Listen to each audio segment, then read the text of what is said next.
Академию успех вместе, знанием Андрея Артуровича я помолодела, постранела. У меня была грыжа позвоночника, сейчас это не беспокоит.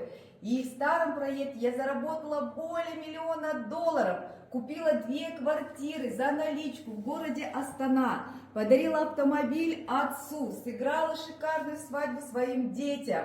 И вы представляете, я ушла Заходи в эфир, не тормози. с хорошим чеком в новый проект Success Together. И я уверена, что в новом проекте я выйду на чек более $1 миллиона в месяц. А это значит, что вы А будете ты хочешь? зарабатывать.